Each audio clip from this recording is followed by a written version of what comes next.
Call the Commissioners meeting for May 4th, 2016 to order. Chairman Sorensen is not here today, so I will be sitting in as chairman, I guess. The first item we have is Pledge of Allegiance. I pledge allegiance to the flag of the United States of America and to the republic for which it stands, one nation, under God, indivisible, with liberty and justice for all. Next item is approving the minutes. Mr. Chairman, Yes, I request that we hold this over to the 13th, okay. because Commissioner Ahlgren was not here, and so there's no We wouldn't have. way that we could approve it Right. by just you, so. Hold till 5. Approve the first hour. I saw the first hour of last week's meeting. Public input. Damon, I know we're going to be talking about the culinary project, but I was just wondering where we are with that, if you could just remind me. Where we are with it? Yeah. We signed leases? Yep, the lease has been signed. Len has been over there working. He'll be here in about 15 minutes or 10 minutes to talk about something with us. He's been over there cleaning up. That's about all I can report. So it's a done deal, and do you know when he's going to be ready? No idea. Damon, I would suggest if you want to see what not spending any money on maintenance does to a building, to go over and take a look at it. Okay. Any other public input? Work session. Mr. Chairman, I'd like to, She'll be here at 9? yes, sir. Well, no, it should be at 8:45. Okay. So if we could skip around. Go ahead. Where would you like to go, sir? I would like to go, in your packet you have a letter from an inmate who, apparently he left this letter behind for the correctional officers to find. And I'd like to read it for the record, if that's okay with you, Why don't sir. you go ahead? To all staff and people I've met at Carroll County, being in a cell is never any fun, but some of us make mistakes as humans. We all know that. Some of us don't mind about our actions which lead us to incarceration. Mr. Blank, all the names have been taken out, so I'm going to use Mr. Smith in its place. Mr. Smith likes to forget. Mr. Smith likes to forget his court dates, which he should have recorded in a daily planner. Mr. Smith also likes to sleep in and becomes grumpy when waking up. Which brings me to my main reason for leaving behind this letter. Some people say that everything happens for a reason, in which I believe that our universe is so intelligent and responsive, it acts and reacts to our very own interests. By being in this cell with very little to distract me, I have found something I have yet to use in a place where restrictions don't apply. I have found a better Mr. Smith. I have tuned into myself deeper than I ever have by having time just for myself. I am able to channel the flow of energy into a very peaceful state. These are more than words, these are feelings. You can throw this piece of paper away. I just hope that these words are felt enough to leave a positive impact, so great that it can't be forgotten.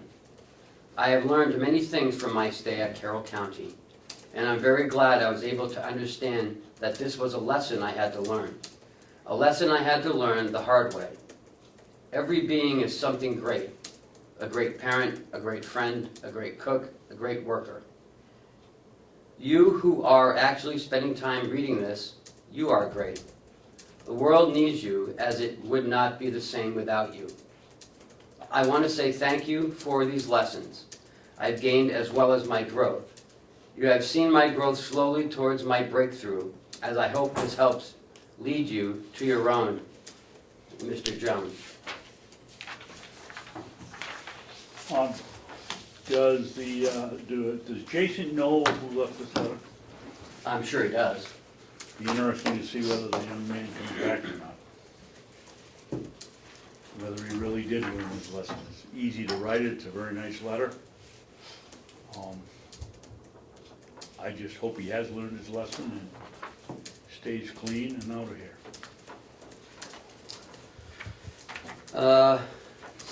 I'd like to go down to the administrator updates if we could.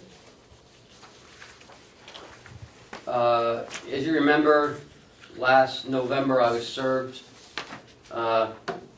summons for jury service, and you all asked me to, because we were going through the budget process, so they kind of pushed it off.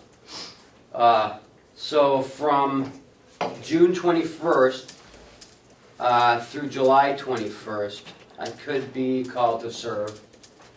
In your packet, I put my summons and some of the dates that, if selected as a jury, you know, the dates I will serve.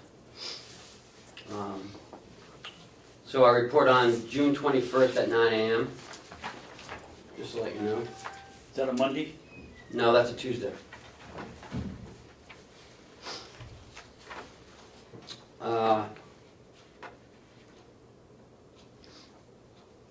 We've scheduled some negotiation dates.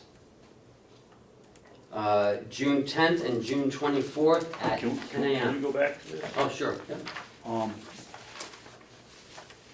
So how will this work? Will we know we won't know ahead of time whether you're gonna be here or not, is that correct? Well, I'll know on the 21st. It's highly likely that I'll be selected because of my relationship with, you know, Stratford County. You mean you won't be?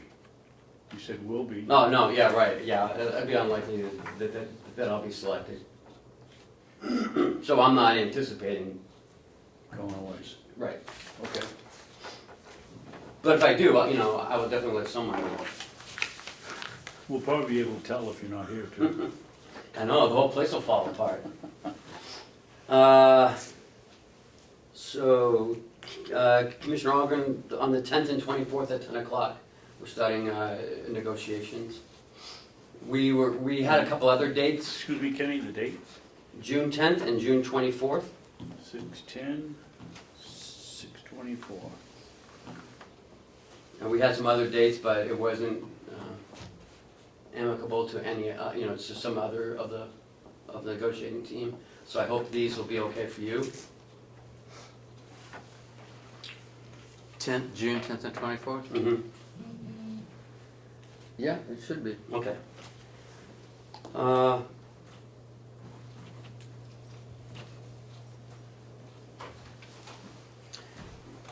You asked me last week, and you weren't here, but it was discussed that we contact our attorney on the Hales and the Conway School, the school contract. In the contract, there's a 2% clause, right? Maintenance fund. Maintenance fund, yeah. And in talking to the attorney, it seems that it's you know, standard language in a school. Well, first of all, Contract. it's 2% and if we don't have 2% of tuition or $1,000 $1,000 a year, whether we have students there or not. Right. And in speaking with him, it's you know, I guess it's common language in a school contract. So he is working on it still, and he will let us know when. Right? Yep. I received an email from Mark Hunsel last night Oh. with a portion of the minutes that pertains to the discussion of Hale's location. And did you get it, Chris? If I did, I didn't get a chance to see it last night. I checked my I emails. So you didn't get it, well, I'll forward it then. To me, they pay such an outrageous price for a elementary school student, and,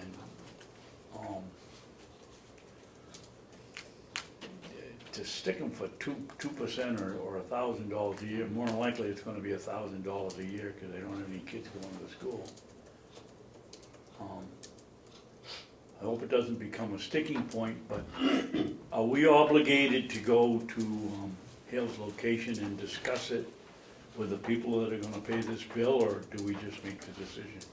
I know in the RSA's it says we make the decision, but I'd be a lot more comfortable if we had some input from the members of Hale's location. Well, I think that'll be up to the selectmen. And we also discussed with our attorney as well about the, about who's responsible. Right? Did you want to talk about that? Because I know. Yeah. That was Commissioner Chris's Ahlgren was question, very- and he was right. right. We are ultimately, John said we were ultimately responsible, Chris. If Hales, doesn't pay for some reason, we are responsible. county. Right.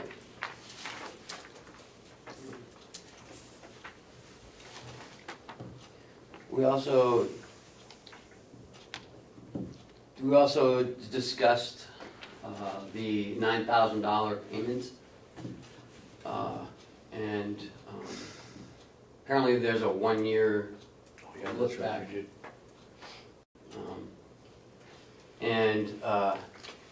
And there's some accounting issues with DRA as well if we attempt to go back any further than that. Mhm. But you can negotiate if you want. So He said that, there's no problem with us if we'd like to put it in and maybe collect 2 times next year. right, so Perfectly. there's different ways of, possibly doing this. Right. And I think that's why I wanted, because of the unique situation that we're in, where we're kind of on both sides of the coin, that's why I wanted to look into it, because the negotiation of it, how far you could look back, what are, our biases or unbiases of the considerations. But, so, we can look into it, but it may be wise just to maybe up the future fees just to kind of make up for back time. That may be, because as you said, that what they are actually charged, what the county charges them for the administration of it, that could be a way of more equitably settling the matter. Yeah. Instead of going back to say, well, instead of it being $9,000, it's gonna be $11,000 going forward. And, just talking off the top of my head, just throwing something out there that just, raising the fee that may be a more equitable way. So I guess we just need to look into figuring out what will be the way to do that best. But clearly, the service was provided, and clearly it's in every year's budget that is the charge. It was in their budget, it just was not remitted. So that's the other side of that coin, though, is that, it was in their budget, so did that imply a contract? That's the other side of it, as opposed to an invoice. So, More, Ken? Last week, we talked about the RFP for the jail. Sent it out to delegation. Received quite a few responses back from them, some really good responses. And because of those comments, we did make several changes. It's probably in last week's packet. There you go. We did make some changes to the RFP. And I want to thank those members that did comment on it. It was well appreciated. And one representative actually appreciated that us doing this, Representative McCarthy thanked us for doing this, because we don't have to do it by law, we don't have to send them this, but he was quite grateful that we were making the effort. So we did make some changes, and we're ready to go with it.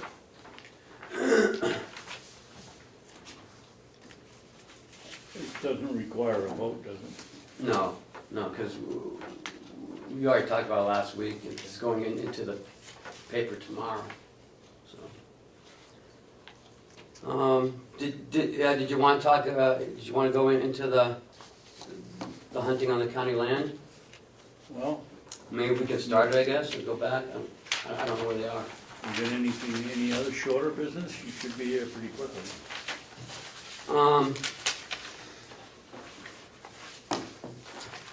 In your packet,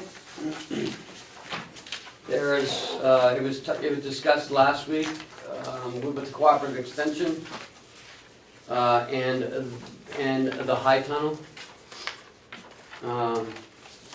There was discussion about the MOU between the county and the UNH cooperative extension. I've included that in your packet for your reading pleasure. Also, there was a question about where were we with the high tunnel? How did we get it? Who gave it to us? And in your packet is the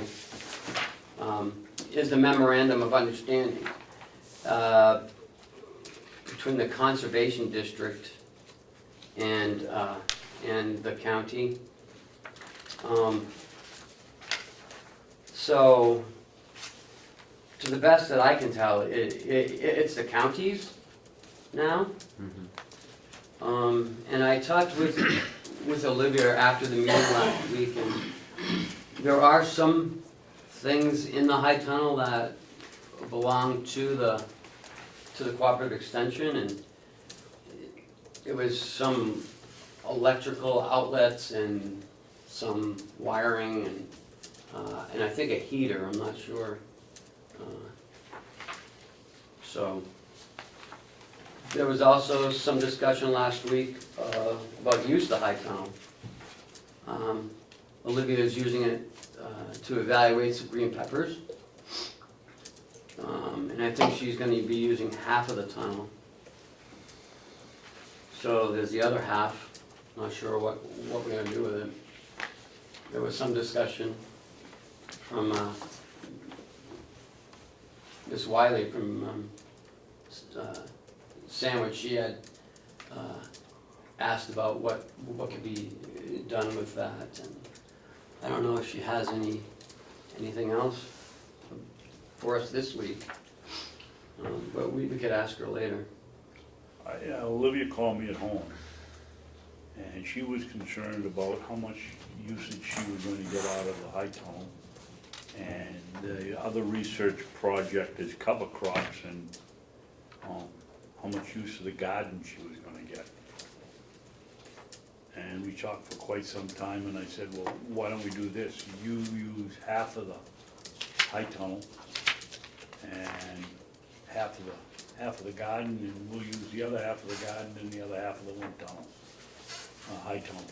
And I think she agreed with that. I was under the impression that somewhere along the line it was going to be the cooperative extensions for, I thought 75% of the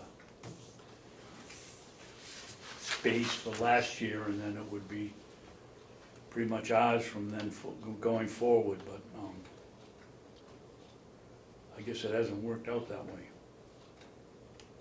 We still have to discuss what we're gonna do with the garden, if we're gonna do anything. I talked to Dennis Miller about having the Wakefield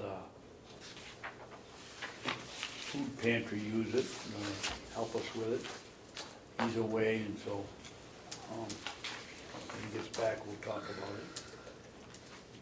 The question is, what do we have to go to the delegation for a vote if we use that garden for something else? Just for ratification, that's all. I mean, I don't see a problem with it. They're not gonna use it. No, but they control the money and they do not want us to, we gotta make sure we don't spend any money on it. Okay. So should we keep moving forward with it? Well, I think we should Try to wait get for the some full use of it. board to be here before we make any decisions. Okay. I mean, you know, I know it's getting into the season soon, but it's still rather cold at night, so. Next Friday is our next meeting, the 13th. So I think maybe if you have suggestions or ideas, you can present it then, Okay. and then we can just talk about it. Well, I think that during the course of our conversation, I think it is of interest that somehow the cooperative extensions thinks that there's some wiring that they placed in the high tunnel and some outlets, They did. and somehow they think that belongs to them. That's, I didn't want to get into an argument with her, I said, well, okay. So I think we need to establish with them as part of this memorandum of understanding that when they add systems to it, that they become part of it. Just like any other building, That's if you what I put do. in electrical wiring and outlets, they stay there, you don't take them when you leave. That's pretty much standard, and maybe they're just not aware of those facts, but that's of one course of things. So, and then Commissioner Babson mentioned that we don't have the complete use of the tunnel, is there something contrary to that?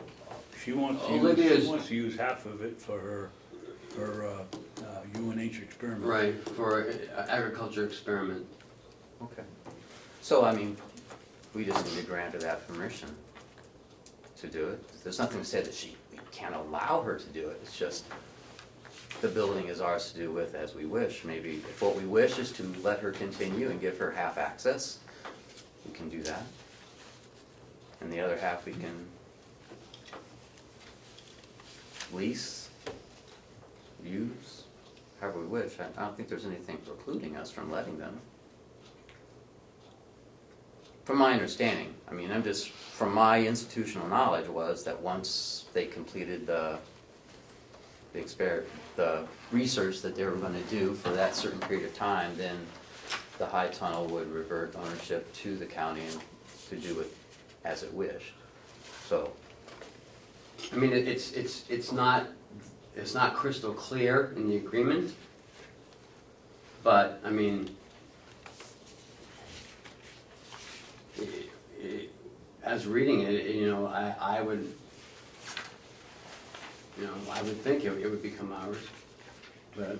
Isn't it a moot question since we don't have any money to put anything in it? And we let it sit out there empty for the season? no, I don't think I'm suggesting that we should let it sit empty. What I am Well, suggesting. I'm not saying you did, Chris, I'm just saying, isn't it a moot question since we don't have any money to put into it? I mean, Well, maybe for this we have year. money for seeds and stuff. Yeah, maybe for this year it might be moot, but it's just of curious note Going down the that, road. right, that if they do seem to have a different notion, which was intimated when they were talking about they own the outlets Mhm. that they had installed, so they could do their experiment, then maybe we need to revisit the memorandum of understanding. Absolutely. Try to find out where we're not at a meeting of minds and try to get those straightened out so it doesn't become something bigger in the future. Which is not to say I don't advocate we should work with them. I think they should, hey, you don't have any great plans, they need to use half of it.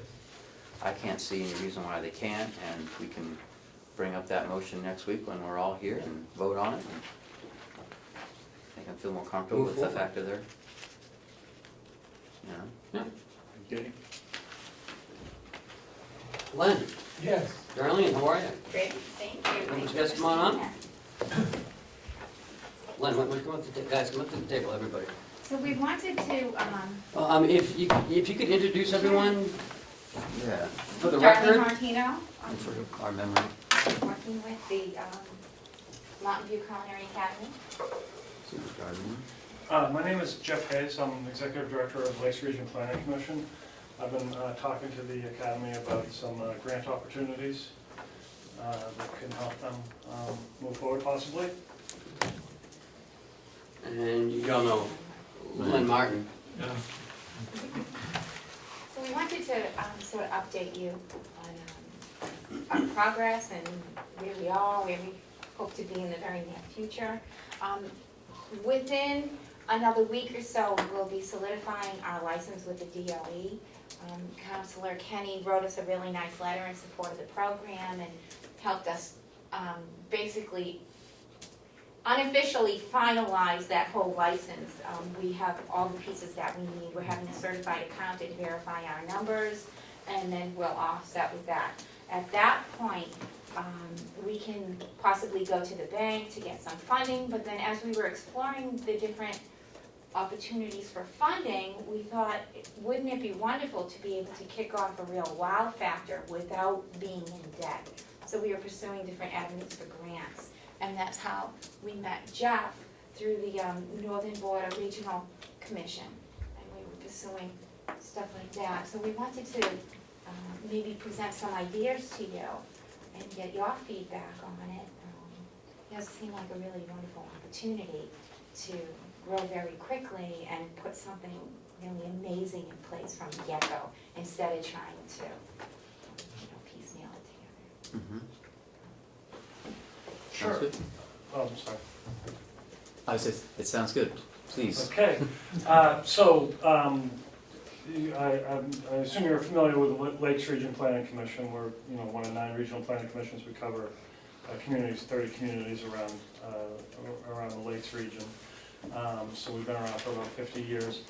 And we assist communities. Communities are members, paid memberships to be part of the organization, and it's about 10 or 15% of our funding, and then we get the rest of our funding from state and federal contracts and things like that. And we assist with development projects and land use projects and other types of things around the region. So this Northern Border Regional Commission is a fairly new grant program, but there's $1.7 million available this year for the state of New Hampshire. And the only communities that are eligible for that funding is Comeau County and Carroll County and some communities in Grafton County.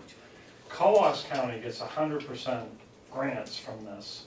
Carroll County, they do it by economic distress factors. Carroll County is less distressed, so this area is eligible for 50% grant funding. And we've been designated by them, and it's kind of like the Appalachian Regional Commission, if you're familiar with that. It's a similar structure, federal structure. They are a federal agency. It's a federal-state partnership where, I don't want to get into it too much, but it involves Maine, New Hampshire, Vermont, and New York, and the governors of those states with the federal co-chair is the commission. They make the decisions. So I work closely with DRED, Economic Development Department, on this program and these funds. And basically, the state of New Hampshire and DRED and the governor ultimately makes the decisions on these funding. So there was an informational session in Wolfboro the other day, and these folks were there, and we've had some discussions since then. And this seems like a very good. The intention of this program is to have an economic development impact. And this program seems to meet a lot of the criteria that the grant program is intended to address. The idea of creating a workforce development, it's really thought of as a workforce development program, and an important, the accommodations and food industry is obviously a large industry in the Lakes region and the Washington Valley.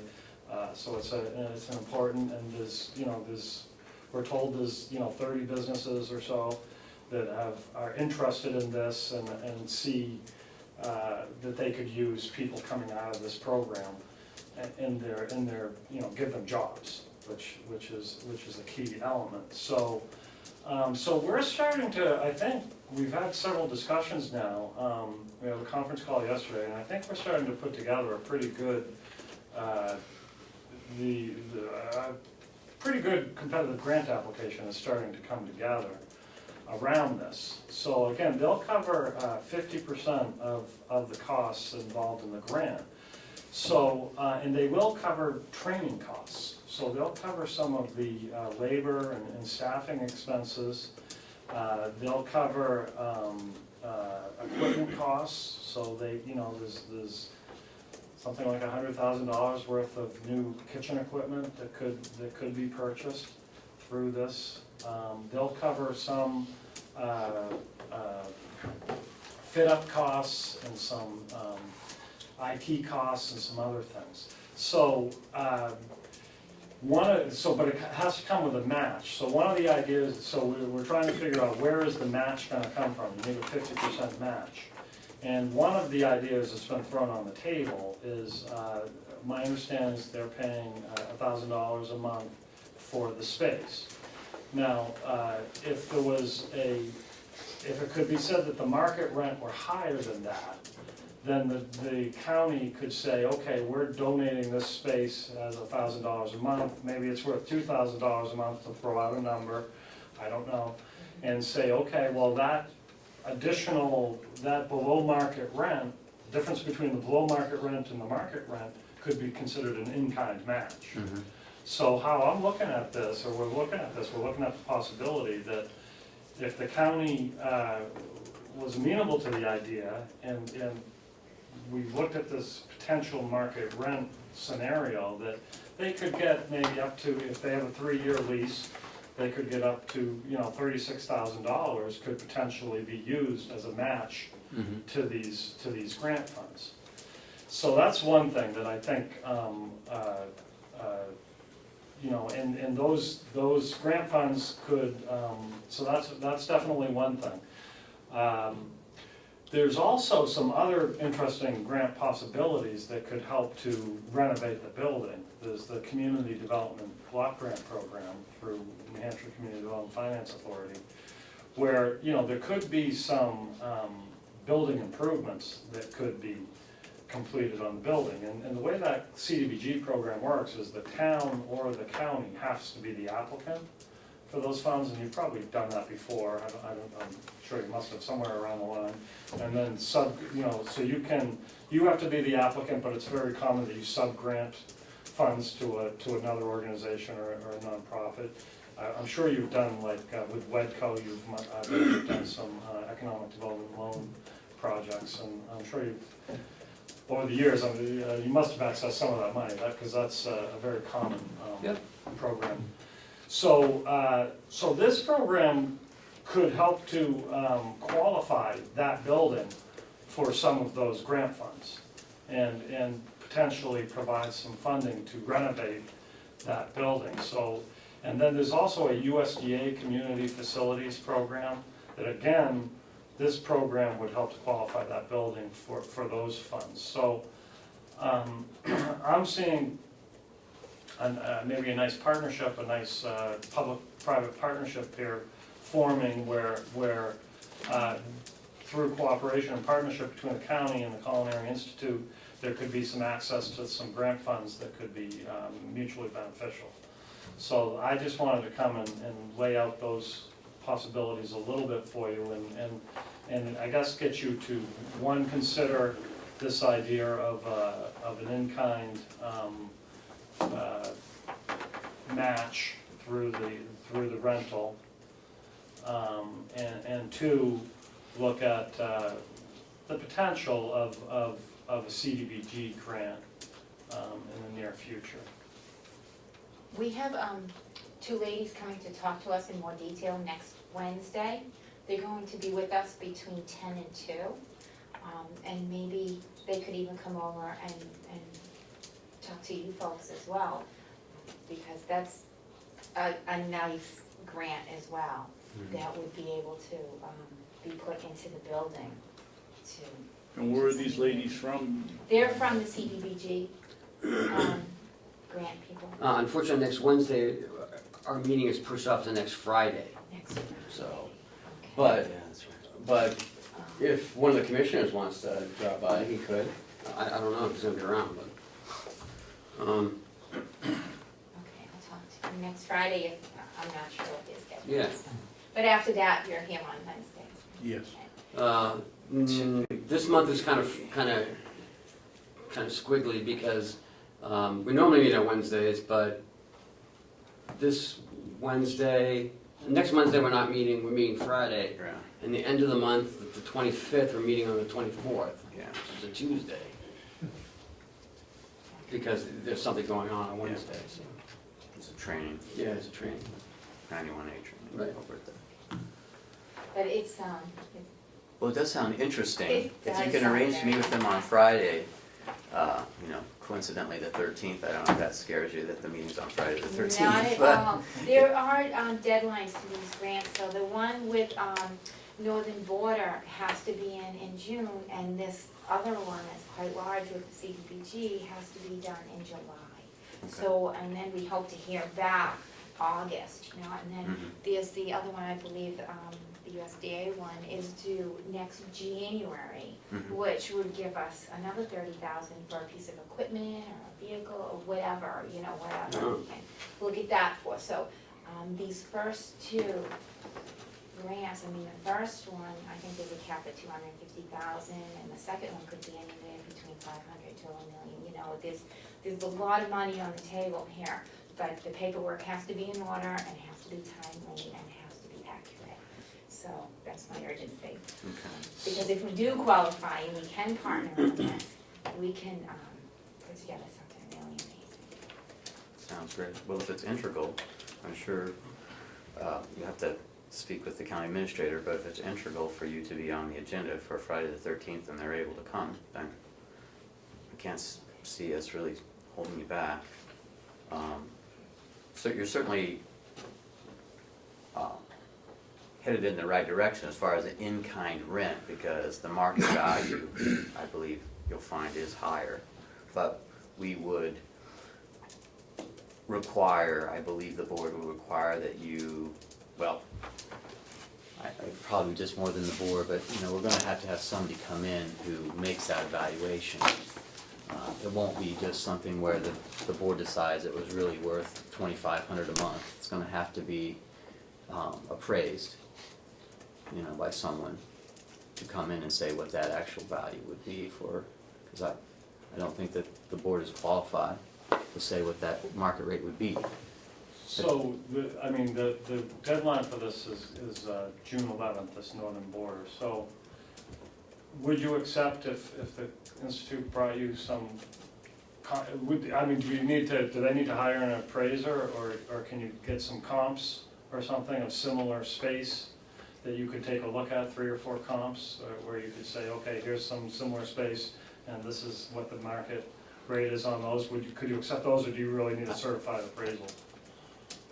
I think we could perhaps accept those as being valid, but I don't believe that your grant will accept those as being valid as your in-kind, you know, I think- this is in-kind, so we I could think say that- it was I think $10,000. a letter coming from the county commissioners saying that we estimate, based on the comparables that we've seen, that the rent could be, you know, 2,000, and we're renting it for 1,000, so we feel like we're contributing up to a $36,000 in kind is our estimate of what it would be. I think that would probably be accepted by it would be a judgment call by DRED to decide, you know, Department of Economic Development, State Economic Development, to accept that.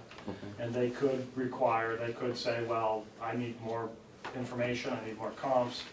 I don't believe that they would require a formal appraisal of that. They might, but like you said, they might, but I don't think so. I mean, when we've been working with the Deputy Director of Economic Development in these conversations, and he's been part of this discussion about using using this as in kind, and the idea of appraisal hasn't come up so far. So I'm assuming right now that we would not need a formal appraisal, that we could use a letter from the county commissioners, if they're satisfied that this is a reasonable estimate of in kind, would carry the weight of being counted. Okay. Jeff, what, the government doesn't give out any money without strings. What are the strings attached to this grant, Well, or any of these grants? these are federal funds, so, you know, this Northern Border Program is actually a lot easier than the CDBG program that you have. I mean, the CDBG will want to see actual job creation documentation and things like that. But there, you know, it's federal, you know, so you have to sign paperwork. In this, you know, you wouldn't be the applicant, they would be the applicant. They would have to sign paperwork that they're gonna follow federal laws, that they're gonna follow all the federal laws, With the and Davis civil Bacon rights Act and- laws. Davis Bacon, I don't believe that we're not talking about construction here, so I'm not sure that Davis Bacon would apply, but if you were talking about construction, yeah, you're talking about the union wages. Well, if you're remodeling it, isn't that considered construction, or? You do need to well, see, I don't know how much into remodeling we're gonna get. Oh, I think okay. it's gonna cover some workforce training costs and some equipment costs are really the two things that we're looking at this Northern Borders covering. Oh, I'm talking about The the CDBG. could definitely get into doing some of the building Yeah. upgrades and repairs and things like that. So all of the, you definitely need to do estimates, and you need to go through a procurement process and hiring contractors and people like that. You have to have contracts with that language in it. So, but it's really, you know, it's standard, you know, basically following federal procurement practices and federal laws when it comes to, you know, transparency and civil rights and that sort of thing, that non-discrimination, all that sort of thing is what you have to do. Well, I was more interested in expenses that might be incurred that are unforeseen. We're not gonna, because it's federal government, we're not gonna have to have 15 fire extinguishers in the kitchen, or Well, I mean, I think are there it's, any unexpected or unintended consequences out of these? I mean, I think the administrator mentioned one is the Davis Bacon wages. That's saying that you have to pay union prevailing wages. So you might be able to get a painter for $15 an hour, but the union prevailing wage might be $25 an 36. hour. Yeah. So, you know, you can definitely get into that. There is some administration involved in, you know, in doing the paperwork, but that's covered under the grant. That's covered 100% under the grant, those administrative costs. Certainly in terms of meeting OSHA and safety and all of that stuff, environmental, you know, it all has to meet all of the federal and state standards for that sort of thing. But I don't think there's anything really, I mean, the uniform building code is, you know, it's the international building code. I mean, it basically already applies to anything that you do. Yeah, the DOE. Ken, you had a question? So Jeff, so the Northern Borders grant is 1.7 million. And it's Northern 50 Borders is 250,000. Oh, 250,000. Per application. And it's 250,000, it has to be matched with 250,000. So, and Darlene, you're gonna be doing that. Yes. The USDA facilities grant, Oh, that's a smaller one, that's like $15,000 or $20,000. okay. And The CDBG is the big Okay. dollar. so, but the CDBG, who's gonna be the grant writer on that one? Well, I think, Donnelly. Yeah, I mean, I'm not to speak for you, continue to speak for you, but there are CDBG grant writing consultants. Donna Lane is a person from Madison that's really experienced in doing this sort of stuff.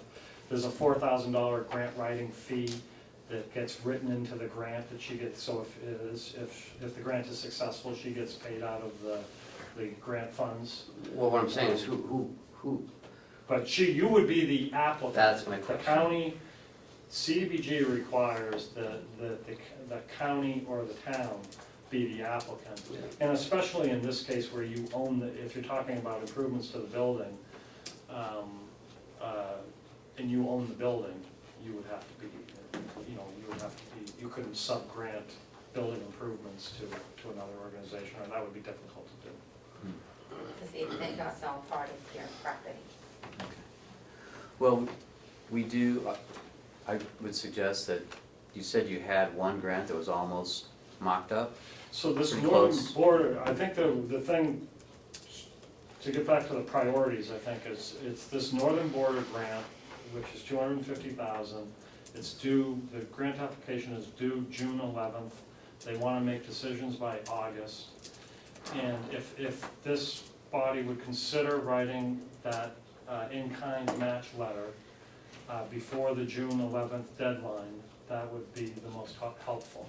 And I think these other grant opportunities are other opportunities that could be pursued on their own or with partnership with this organization. Well, I think that as soon as you can, put together or show us the actual grant application so it can be reviewed, because we have a subcommittee that reviews grants. So we might be able to review our amount of liability toward the in-kind, where those risks might lie. That would be something that we'd have to process. But I don't think we'll find it to be a hurdle we can't get over, but it's part of our process. Sure. Is that when we're involved in a grant, we review the grant to review the strings that are there. Is it our grant though? I mean, we're not We're not signing grant. anything. Yeah, You're but providing an in-kind match, Yeah. so you're not signing any of the Okay. paperwork on this northern border grant. But if that in-kind match is not fulfilled Yeah. and the grant is executed, what liability would the county, that's what, Yeah. because, And you might feel good by talking to the deputy director of economic development for DRED. I mean, Who is that? his name is Chris Way, Christopher Way. I think, honestly, I don't think there's much, you have much liability there, but I think you should hear that from the organization that would be in charge of enforcing any liability that you might have, and in this case, it would really be the Northern Borders Commission, of which Chris Way is the representative from New Hampshire. So I think that might be good, and we might, just to sort of facilitate the process and give you a comfort level, maybe we could have him talk to the county administrator, or maybe even write a letter or something that would address your concern. His number is 271-2341. And I can certainly reach out to him too and explain part of this conversation. And I think what we're also needing to do here is to find some other similar space, some other comparables to provide to you. So hopefully, all of this at least evidence could be provided to you at your next meeting, which would give you time to draft a letter before June 11th. I think that's the timeline. A similar space that we looked at was the old hardware store over at Indian Mound in Ossipee, on the other side. It didn't have the commercial equipment installed, but it was a large space that had upstairs and downstairs that, with the glass front as well, that would have worked very well. So that might be a comparable where it's open that we were looking at. And another one was over in Alton. But you might want to stick with the Ossipee area. You want me to find another Location, maybe that building next to Coco Pelli's, that large building that's right in the corner by Hobbs. I don't think it would have to be, in my opinion, it wouldn't have to be right in Ossipee for the state to accept it anyway. Okay. What the county accepts is their decision, but I think you should at least get 3, and they should be similar, the similarity of the space Okay. is the most important part. Like a restaurant and banquet area. Yeah, the size, the square footage, the, you know, the size, the amenities, the, parking, you know, just a similar, but having the same square footage. Well, if Doesn't it's, Christopher Way have an office in Berlin? Do you know what the square footage is of that? No, he does, I guess. he's out of Concord. Couple thousand square feet. I don't think that Dread has an office up in Berlin. 1,000. A couple thousand, I'd have to look it up, I've got it written down. There is a North Country agent through Dread. That's who I thought he From was. Montana, who, you know, works under Chris, but, you know, goes around and meets with businesses to talk about other opportunities that Dread has to support businesses. I mean, when you look at the comps, you really need to look at something that's already built and fitted out to be a commercial kitchen, because that is extremely expensive. You know, that's $200+ per square foot. If you're just looking at office space and comping, you know, unfitted office space to this space, it's not comparable. You know, So I may have to, there might not be one that's not operational as opposed to one that already is operational. So, you know, it's hard to find a vacant kitchen and banquet. Well, I think what he was just saying is you need to find one that is, Right, that's fit what the out the rent would be, equipment. what we're operating. There's one in North Conway. Yeah, right, you know, the rental of an office space is gonna be far lower than the rental of a space that's already fitted out to be an industrial kitchen, and all you have to do is put in your own equipment. There's gonna be a big difference because of the drainage, because of the fire protection, because of the hood systems, you know, just, you know, because of the coolers that are already there. There's just so much that's already there that's part of that, integrally part of that space that would not be part of an office space. So, that's all. I mean, that's why I was saying, there is a gap, there's a big gap between what they're paying and what its market value is. You're on the right track, you'll make it, I think. I think your target of $1,000 a month is probably reasonably close. I think we're in the ballpark. You know, we just need to establish somewhat unbiasedly, you know, what it is and get it accepted. But I think we're on the right path. I definitely think we're on the right path. Anything else, Chris? You folks have anything else? Yeah, if you don't mind me. No, go right ahead. It's taken us a long time to get to this point in this whole process that we've been through for the last, I don't know, 6 months. Yeah, so, and to have the lease is very important, and thank you for signing off on that. There isn't another operation like what we're gonna do in the area. Because we're focusing in on the skills needed in the industry.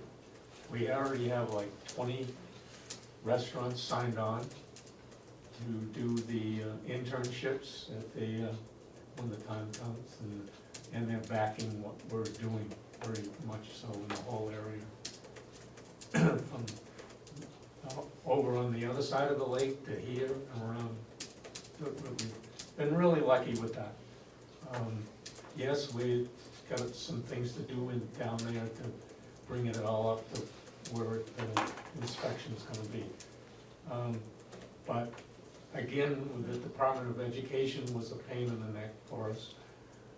And now we're at the end of that, so we can move on with the academy being certified by the state of education, so, and did all that. But it's, for me, it's, when people call up and ask you, find me skilled labor, well, there isn't a lot of skilled labor out there right now, so we can certainly change that and move it on, so we can help the people that really need skilled labor in their or, in the restaurant and stuff like that. And I was surprised that we ended up with 20 restaurants signed on already. And that was within 10 days. They just started mobbing me with letters saying, we love your interns, 4 to 6 at a time, and we just will take them. Because they know the curriculum, they know the program and the training that we're providing them, so these students will hit the ground running.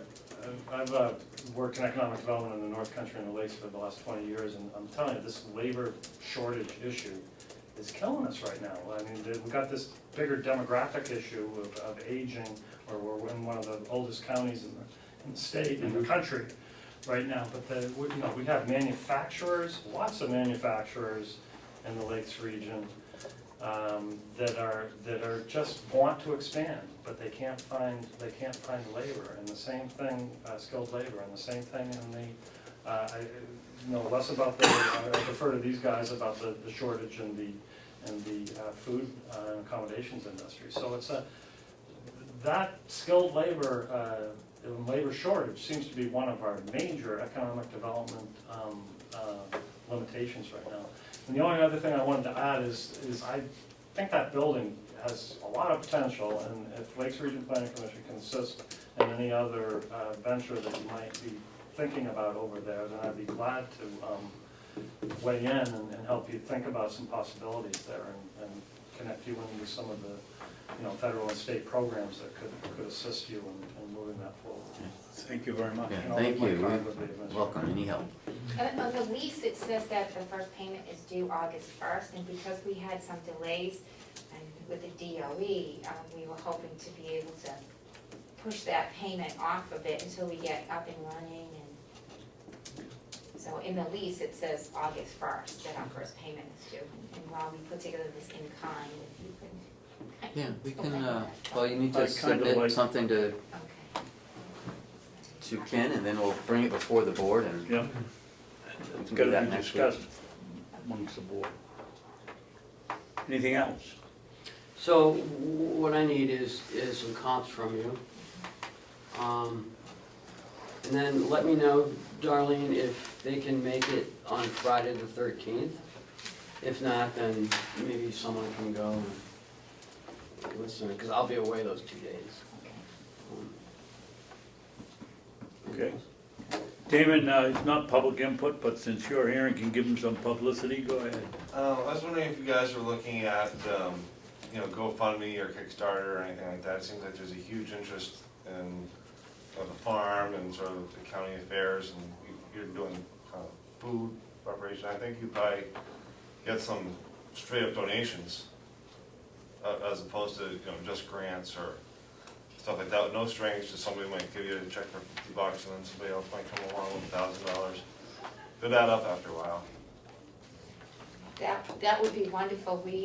We're focusing on getting the DOE license to solidify that before we even started fundraising, so that we could say, everything is a definite go, not just an unofficial go. So that would be wonderful, because we wanted to clean up that space and maybe start some fundraising over there and get that up and running. I was also wondering if Glenn could just share a little bit more about his vision, tell me about himself. Are you a Wolfboro? Damon, that's something you can talk to them about outside. I just was interested in general information that might help them get off the ground, but thank you. Anything else? Thank you very much for coming in. Guys, thank you. Jeff, do you have a card? Yeah, absolutely. Great, thank you. Thank you. Nice meeting you. God, your hands are freezing. Oh, sorry. Chris, Glenn, I'll write you a note. okay. Sounds good. You're not on my list yet. Okay. I tried, I answered your emails. I answered your text message. Maybe I just don't have Guys, your thank you very much. Thank you. updated contact information. Thank you. Ken, Sir? you want to continue? Excuse me, Bob, are you here for anything specific? Well, We don't wanna, I wanted him to sit down in on this if it had anything to do with him. okay. And if he could just give Darlene the size of the building, Yeah, I think, the square footage of what they're utilizing. yeah, I've got that written down somewhere. Also, they're gonna be pulling out you told me the no, I met with Glenn yesterday. You did. He's pulling out the dishwasher and the heater. Can you just make sure that, you know, he leaves that for us? We retain those. Yes. Yeah. Sure, All right. absolutely. All set? Yeah, thanks. Okay, thank you. So I'd like to move now on hunting. In your packet, you'll have a copy of a Carroll County hunting permit application and some of the RSAs that go along with the hunting.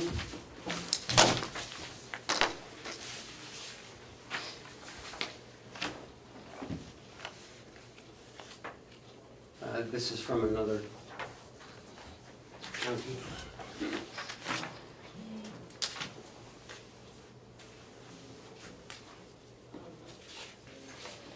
What do you wanna discuss? Well, we talked about hunting last week, and we said that we would talk about it this week, because, you know, I did meet a couple hunters yesterday.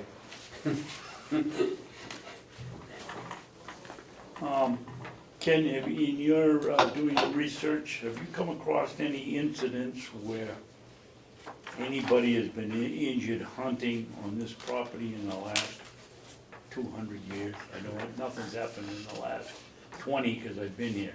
Well, I think in 1776, there was a battle that went on, a Okay. couple of people got. Couple of arrows. Has there been any that you're aware of, No. any kind of, Not that I'm aware of, okay.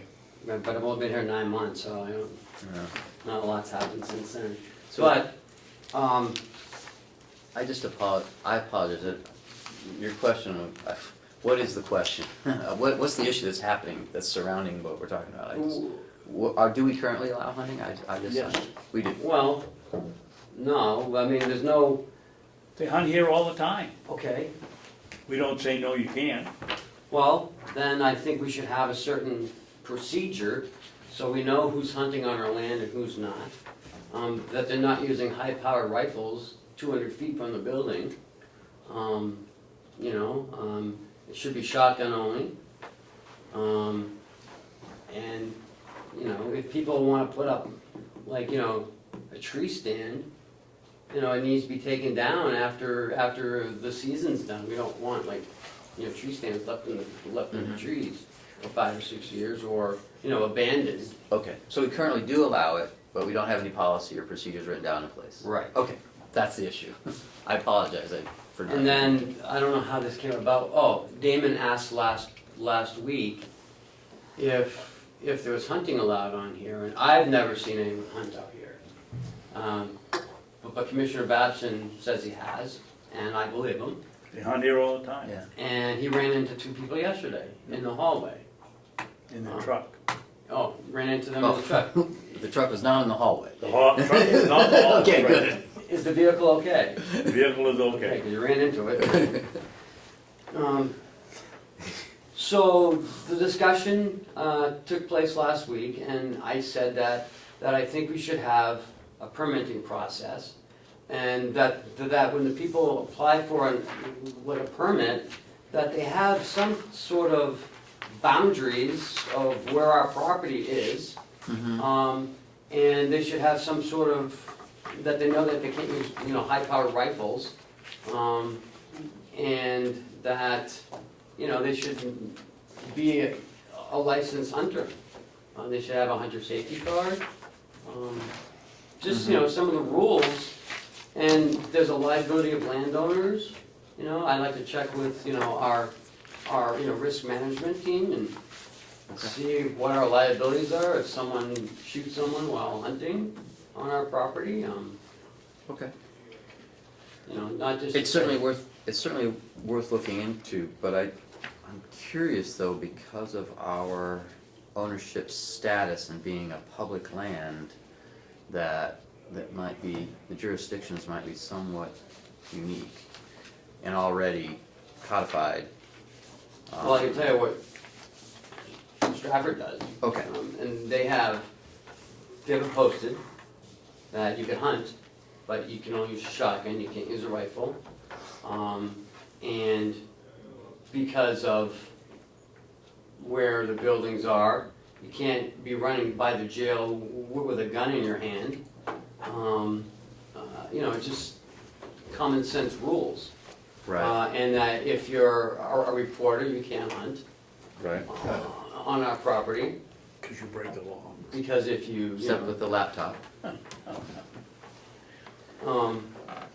don't know, I just think we should look into it before we just say, okay, go ahead. Well, Ken, my position, I've talked to a couple of hunters since I talked to you yesterday, and I'm gonna oppose any kind of a permitting system here. We have state regulations that clearly spell out how far you have to be from a building. In my experience with the land that I own, the best stewards of my land are hunters and ski mobilers, the ATV crew and the dirt bike people aren't in the same category. I don't see any need for it. We've had hunting going on here since the beginning of time, and there's been no reported injuries. They gotta be 300 yards from a building if they're hunting. Damon can tell you how long the fish have to be if they catch a fish on the property that might cause a problem, but I'm gonna oppose it. You know, it's public land. The other thing we have land in current use, and we're gonna lose our recreation abatement if we take out hunting. Yeah, that was my concern, And the that's current where- use. I didn't say we would take it out, If you prevent hunting. I didn't say we were gonna prevent hunting. I'm all for hunting.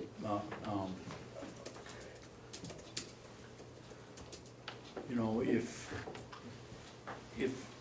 if you're outside that 300-yard limit, wherever we are, and we could be, you're gonna lose it. It's not 20% of your current use bill, it's, of your assessment, it's 20% of your current use bill. So it's not a huge amount of money, but it will be lost. It'll be more money we're paying. And I just don't see a need for for any kind of, control of the situation at this point, and that's how I'm gonna vote. You know, you are responsible for the lands, right? Yes. Okay. So I think the commissioner brings up some very valid points, is that there is tax ramifications in the current use status. I'm more familiar with private lands in current use than I am the codification of public lands. But I think that our policies need to keep us in line with what the policies would be that would continue any property tax advantages that we have. And, you know, I don't see any reason with maybe putting together a handbook that helps put in one place these things. And you can look into it, but you know, setting up permitting for being here, that might be, I don't know. Just a suggestion. Stratford has a permitting process? That's what this is. Okay. So, I mean, obviously they've experienced it. We could look into it. I think that when you get down to the nuts and bolts of it, you might get some pushback from some of the commissioners regarding some of the intricacies, whether you're not gonna allow rifles. Because if you're gonna hunt a deer and you're using a shotgun, you may have a problem. I don't know, I'm not a big hunter. But, you know, there may be some things that make, you know, we'd have to look at it. Yeah, absolutely, and that's why I'm bringing it forward. Right. You know, I don't think we should, you know, allow people near the jail with guns. I mean, that doesn't make sense to me. Right. Because you put a deer blind, you know, 300 feet from the jail. 300 yards. Feet, Feet, right here. feet or yards? Feet, Right. 300 feet. But there could be, you know, other rules that might prevent it from being near a house of correction, Yeah. you know, that Well, we the could. nursing home, you know, blasting guns when you're, My 5 o'clock biggest in the morning. concern is the propane tank.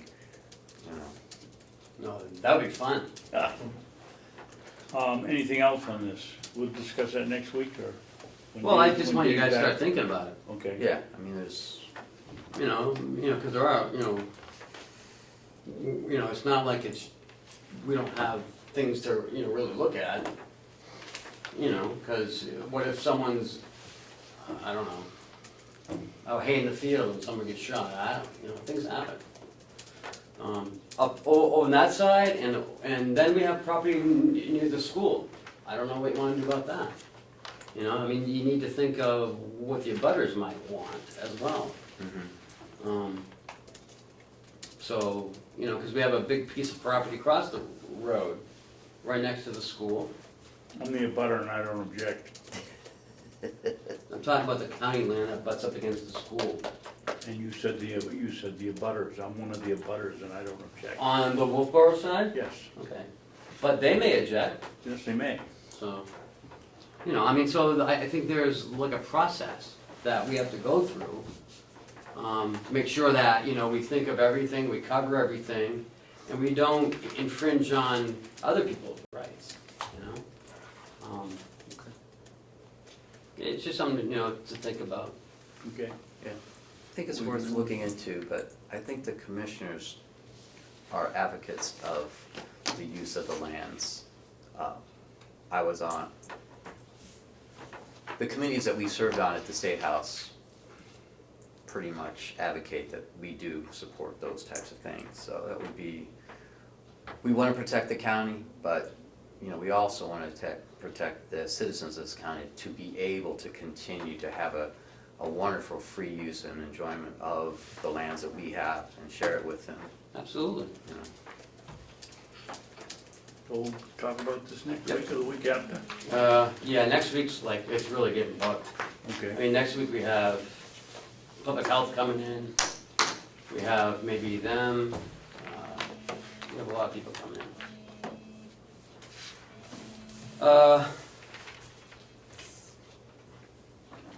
I need to go to non-public. Okay.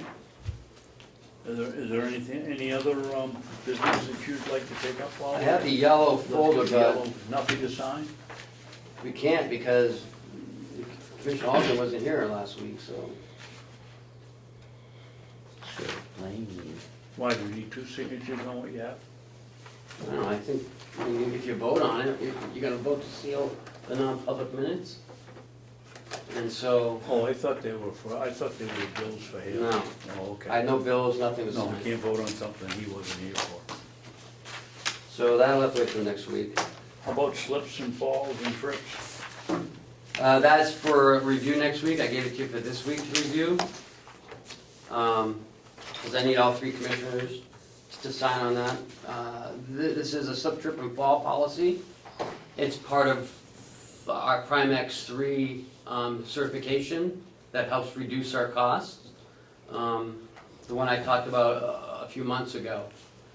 The team's been really working hard on getting our benchmarks done, getting everything in order. And this is one of the last things that have to be done. So if you could review it, and we'll sign it next week. What are they looking for us to do with it, Ken? We have to have a policy on slips, trips, and falls related incidences. What happens? Like What's our don't fall policy? or trip on purpose, something like that? No. Is if you if you see something on the floor, like a spill, you have to clean it up. It's your responsibility. Pothole or something. Right. Okay. A raised sidewalk, a dead fish floating in the river, I don't know, something like that.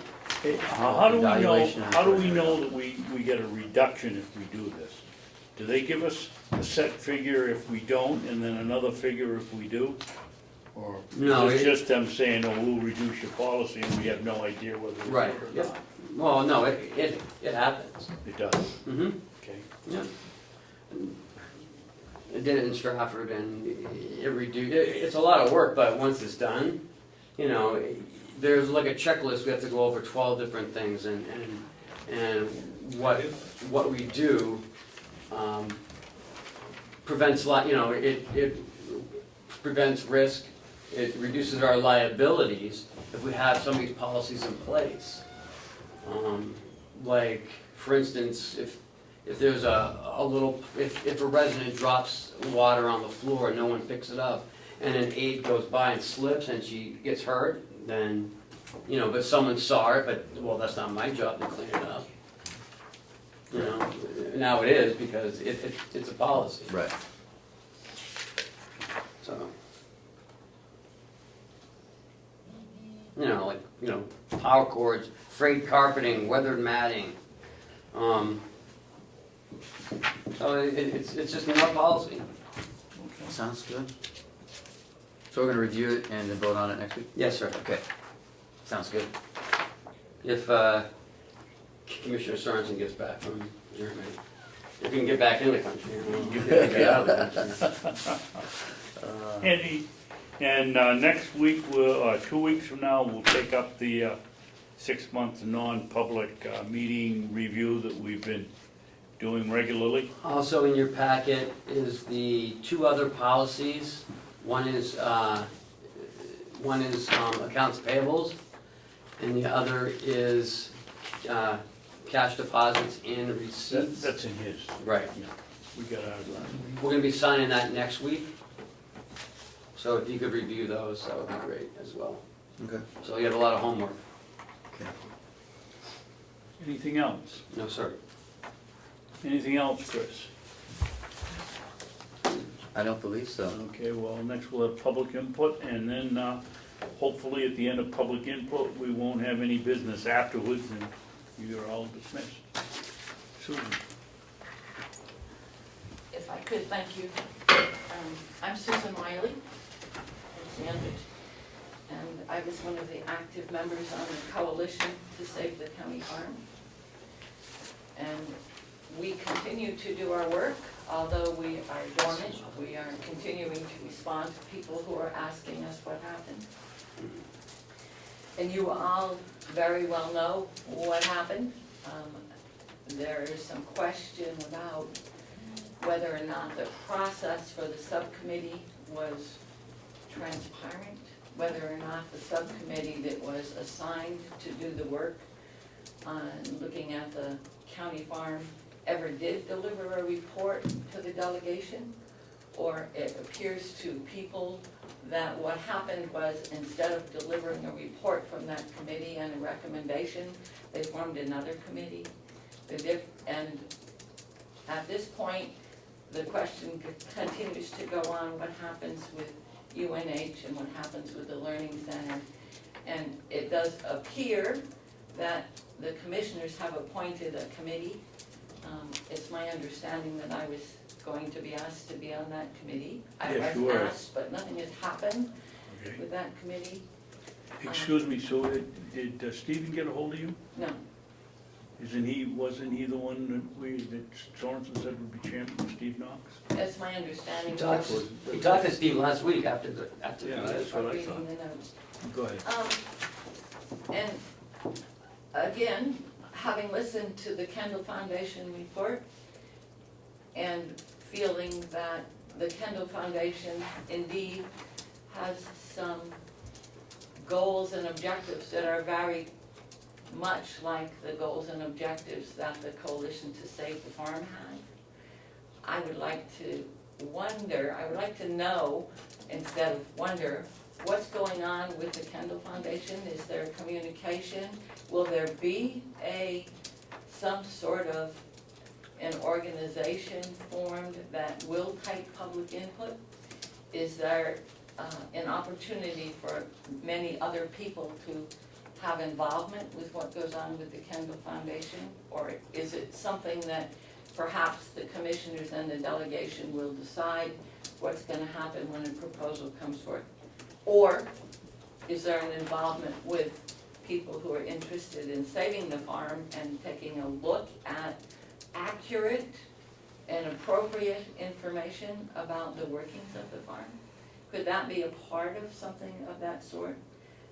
I listened this morning to folks talk about participating in a community development block grant. Is there an opportunity for folks in Carroll County to bring forth to the commissioners some proposals that may not actually be 5013C proposals, but proposals that some of the folks who are interested in farming could present? Is there a way financially that if the Lions Club or Kiwanis Club or private citizens want to donate some money toward the farm operation, that can happen? Is there a discretionary fund where people can put some funds into the county farm? It's my understanding that the garden spot could be functional if there was $1,000 to buy seed, to buy fertilizer. Commissioner Ahlgren has agreed that he would pay the gas to run the tractor to plow the field. Is there These some darn way tapes. that we could engage many of these people? And I speak of the farmers markets, the farmers market folks, the WIC program, the senior meals program, the dinner bell program, the food pantries program, some people that would benefit from having some of that food. Could a letter from the commissioners be sent saying, this is what our intention is, we would like to see something happen? We have an interest. And though the soil is cold and the weather is cold, there's gonna be a missed opportunity if we have to wait until the delegation comes forth for their next meeting. What are the parameters of using that land?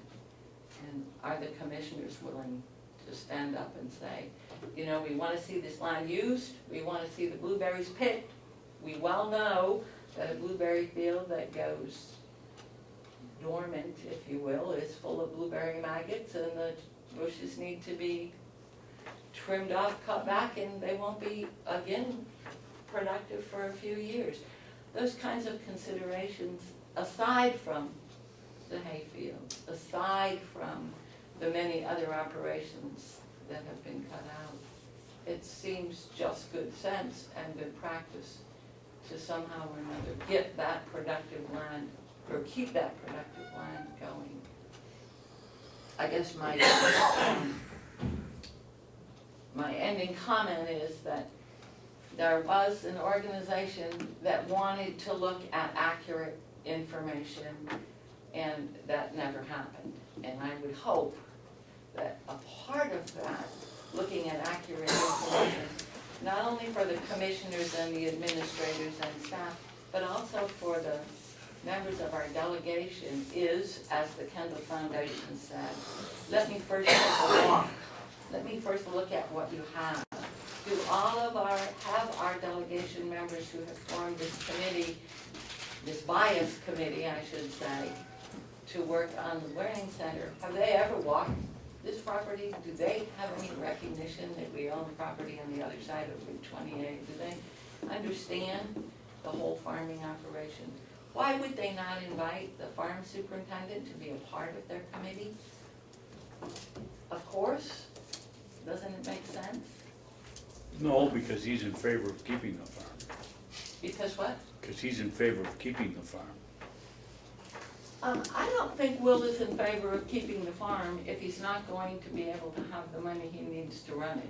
Well, that may be true, but if he had the money, he's certainly in favor. And I think. As opposed to the members of the committee who worked as hard as they could to make sure it was defunded. Exactly, and Will is realistic, meaning, you know, he can say, can this farm support 3 families the way it's operating now? Well, if they didn't have free labor from the jail, and if they didn't have the many other interacting parts in the farm, he's realistic. You couldn't support 3 families on this little garden project and these hayfields and he's quite realistic about it. For anybody to go forward without consulting with, number one, the Carroll County Chair of the Farm Bureau, or without consulting with the superintendent, they have the knowledge that's essential to good decision making. So that's all I say. I do want to know, though, what is happening with that committee? What is happening at this point with the Kendall Foundation? And where are the commissioners in terms of seeking public input? Well, let me try to answer what I know, and Ken can, and Chris can. We have asked Mr. Kendall to send up an assessing team to assess what could be and what makes the most sense to do here. With what you saw, Sue, was our first encounter with Mr. Kendall, and if he hadn't written in the paper and I called him up, we probably never would have had him here, so that's where we're starting. I believe Kenny said that he'd send somebody up to assess it. I spoke You with talked him, with him. right, I spoke with him last Friday, and he was, he had some other things he was doing, but he is coming up to meet with Will and spend a good half a day with him, just walking the, to understanding what it is we do here. And then with that walk, he will, start visualizing what he thinks we can do with it. And that's what he's gonna be doing right now. As far as the committee goes, we've given Steve a list of people. I hope that they've been contacted. Well, Susan said she hasn't been, so. Well, I got a letter from another person who we recommended, and they hadn't been contacted either, so we will get going on that.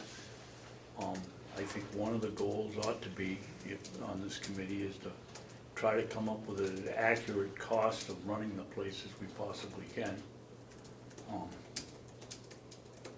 We're in a bind, we don't have any money, we don't have the help, so we've gotta go to the delegation to get their okay if we lease anything out.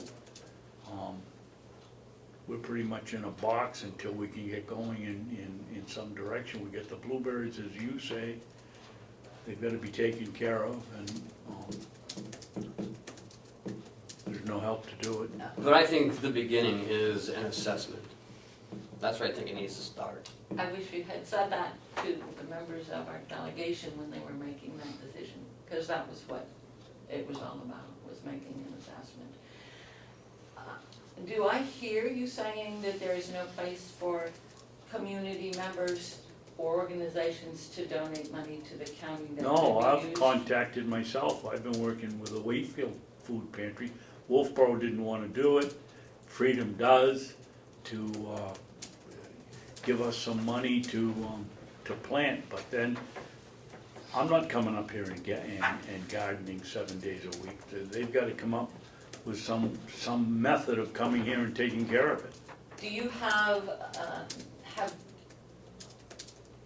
you sent the word out that other community organizations may indeed send money to the county that can be earmarked to buy seeds and to pay for fertilizer and black plastic? Formally, no, but I think it's a good idea. People I run into that are working the food pantries, I tell them that's how Wolfboro found out, and they said, no, they get plenty of food, they don't need to do it. I'm sorry, sir, but I don't know who runs the food pantry over in Molten Borough, so do you Well, happen to know? how about we give you a list of all of these people who are distributing food to low-income families? If you could do that, then we can write an email and send it out to all of them. Names of the farmers markets and the contact people. Yep. Names of the folks who do the dinner bell and the friendship meals, and perhaps a letter quickly. And we can get that to you, I would dare say, before we get to bed tonight. If you could do that, we'll get something out, That would be great. because As we well as only the have a press couple of release. choices, so we can either take the money from the food pantries, and Will's willing to plow it up and do the work of putting down the drip irrigation as long as someone pays for it. But then we have the process of keeping it up, we've gotta solve that problem.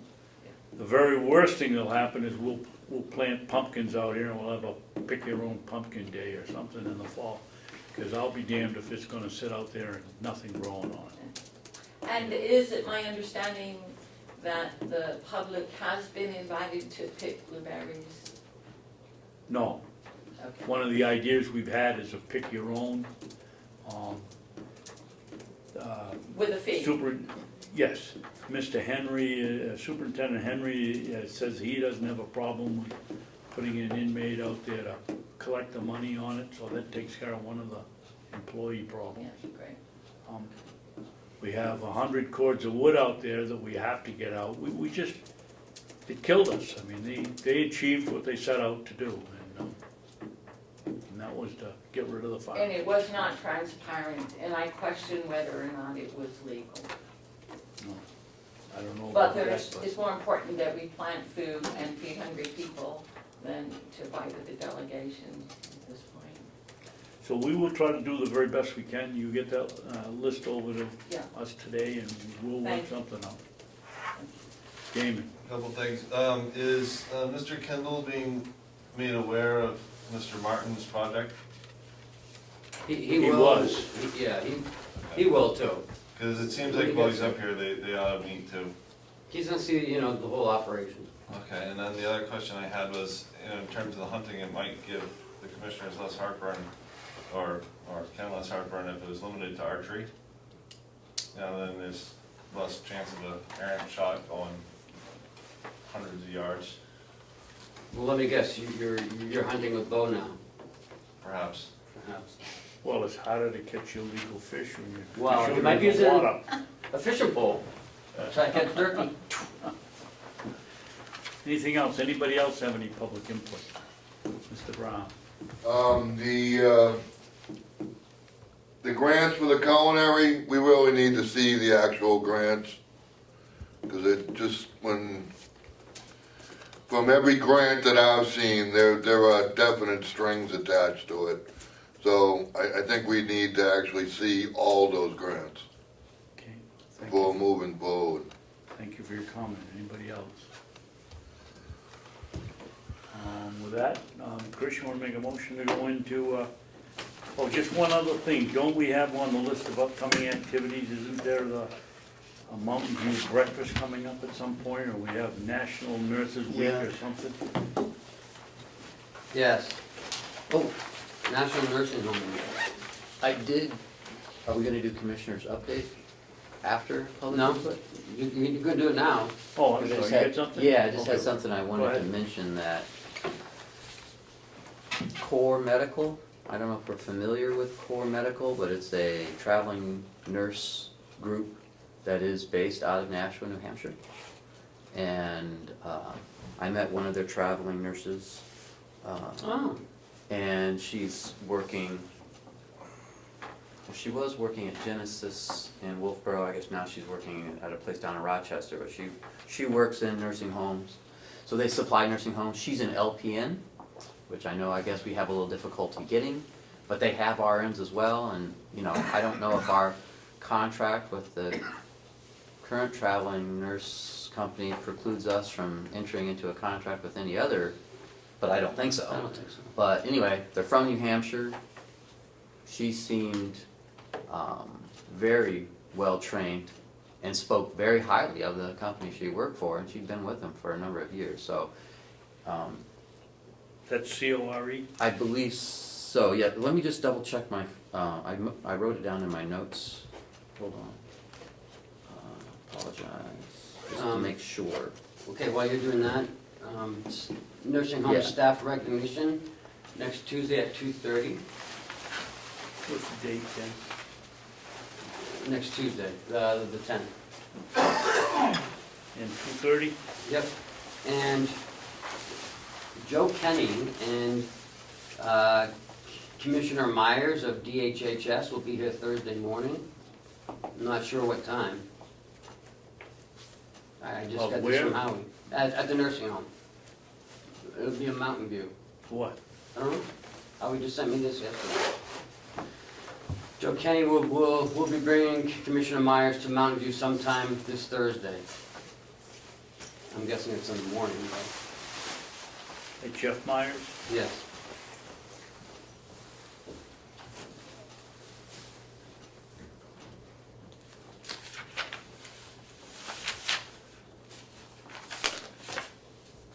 Okay. So Find it, Chris? it was Core Medical. Yep. Yeah, that was the name. CORE? Yep. In Nashua? Yep, they're based out of Nashville. They go all over the country. She's, you know, but they just, she said, it so happens, she's from somewhere in Atlanta or Georgia or something. She's from down south, I can't recall. North Carolina, I guess. Okay. What kind of meal did you like best? What's that? What kind of meal did you like best?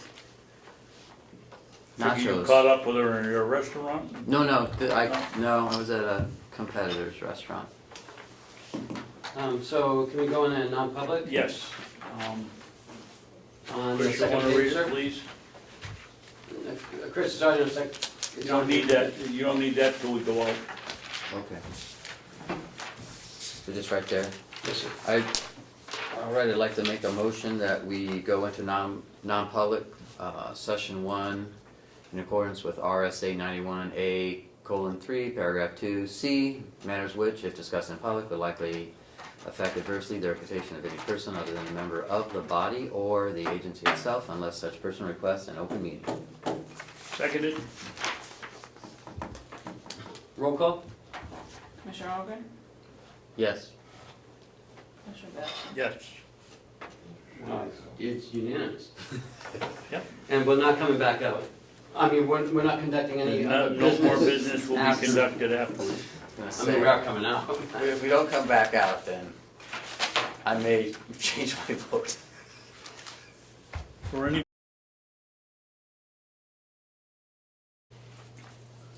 Go ahead, Chris. Thank you. I'd like to make the motion that we come out of non-public, which I already did, and to seal the minutes from that meeting in accordance with RSA 91A:. Well, you gotta use your board for the I thought litigation. No, it's not. Whatever it is. it was RSA 91A:3, Paragraph 3, 2C. 2C. Matters which, if discussed in public, would likely affect adversely the reputation of any person other than a member of the public body, unless such person requests an open meeting. This exemption shall extend to include any application for assistance or tax abatement or waiver of a fee, fine, or other levy if based on inability to pay or poverty of the applicant. There you go. I never read that whole thing. No, that's not, it's supposed to be this side, when you, the motion that you, motion made to seal Oh, these there- minutes are the ones you there we use. go. Oh, I see, you can be more specific. Strike Motion to that. seal the minutes. Well, it's okay. I never heard the whole thing before. The motion made to seal the minutes is because it would affect adversely the reputation of any Yes. person other than a member of this board. Yes, seconded. All those in favor? Roll call? Yep. Commissioner Ahlgren? Yes? Commissioner Babson? Yes. You all done, Ken? No, I have an update. We've had a problem with the pumps in the sewer system out back. One of the pumps, one of the gaskets let go on pump 1. So they had pulled it up and it was, we had them pumped actually first. And then they had pulled the pump up, one of the gaskets had come out. So they replaced the gasket and then the check valve was stuck. So they had to replace the check valve. When they put that one back down in, it's sealed. But the second pump, which is right next to it, the check valve was stuck open. So when pump 1 was on to push the water into the tank, it would just blow through pump number 2. So that when they went, and I was down there when this was happening. So when they pulled the pump, tried to pull pump 2 up, it was stuck. So they try to pull it again. They have a crane and it pulls it up. It's down probably 30, 40 feet into the pit. So the pump was binding on one of the rods that it rides on, and the rod snapped. So they can't get the pump out. So they've had to call, I think with DJ Septic, and he came down about 9 o'clock, because he has a special device when you go down in the pit. Mm-hmm. You know, you have to have like an aerator, because all the fumes. And when you're welding, you can't weld in the pit because some of the methane could explode. So they have to take the whole thing out, They had to bring the rod to Van Dyke's to get welded, and Mr. Van Dyke was on standby, waiting for a DJ to pull the pump out. And then DJ's gonna come back and lower them back down in to put the pump back in. So, I don't know how much this is gonna cost, but it's something that had to be done. Okay. One of those things that wasn't gonna happen, right? What? One of those emergencies that wasn't gonna happen, right? Next year, I've really gotta fight for some sort of a contingency. I mean, it It's just, been one thing after another. yeah. Okay. What was I gonna say? Was it DJ? I saw Yeah, the I think- happy Was it? Yeah. honey tanks going down the road here yesterday from up in, They're the ones who pump out the tanks. Yes, they came and pumped out the oh, tank. but then And once DJ they came. pumped it out, we were gonna pull the pump up, and we pulled pump one up with no problem, fixed it, lowered it back down, but then two was jammed because it rides on a set of rails, and one of the rails was bent outwards, so you can't pull it up because it was binding it at the bottom. And when they pulled it up, the weld broke, because it's two big rods welded with this nipple in the middle. And the pump has like a little chassis and it rides on the rails. So you can pull it up, and then once you bring it back down, and it rests on the rails, like it leans on the rails as it's going down, and then it slaps into the pipe, and that's where it seals. And then it pumps the water through that pipe into the holding tank. And so because the rod was bent, it wasn't sealed properly, and the check valve was open, so as pump one was pumping it through, it would just come out pump two, because the check valve didn't go down. So it allowed the air to come through and just bubble. If it's a heavy rod, did they figure out what caused the rod to bend? So it doesn't happen again? I don't think it's stainless steel, that's the problem. I think the nipple is stainless steel, but when they welded it, after a while, that water gets up pretty high, Yeah. But You what know, caused it it's to weight. bend? Huh? What caused it to bend? I think it was just. Ice? No, I think it was just the years of Tension? deterioration, and the nipple snapped, and so the second pipe fell off in it, and was angled down like Oh, you this. said it was bent, it snapped apart. Right, and then it leaned this way, so you can't bring it won't ride on the rail. So hopefully that's gonna be fixed this afternoon, because the water's rising. Do we have to have Everything's somebody here operational for on the standby? time being. Are the happy honey bucket people here on standby to keep it down while? No, it's a Down 40,000 there. gallon tank. Will said it takes 3 or 4 days for it to start flowing water into the pump. So So, we took out the 40,000 gallons yeah. Yep, at $2.20 no, at 20 cents. a gallon. Yeah. But we had to end up calling Two Mr. people. DJ anyways. Yep. So, I mean, he's very good about it, he's understanding. Was that all okay? Yeah, That was what I was gonna Yeah. ask, actually, that when I lost my train was, since DJ came and the other guys, there was no. no, he understands our process and said, next year I'll just have to do better, that's all. So, I mean, he's a very nice man. Yeah, good local company. Yeah. So that was it. That's it? Yep. Wanna make a Oh, motion? yeah, one more thing. We have started delivering campfire wood. Will told me he has, he delivered, I think, 2,000 bags They already. had a huge load on it yesterday. Yeah. So, they are now processing the pine. They have it out where the soil is, where the loam pile is. And they're just working their way down.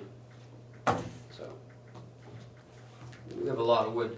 The hay barn's a quarter full of the bags. The wood barn's completely jam full.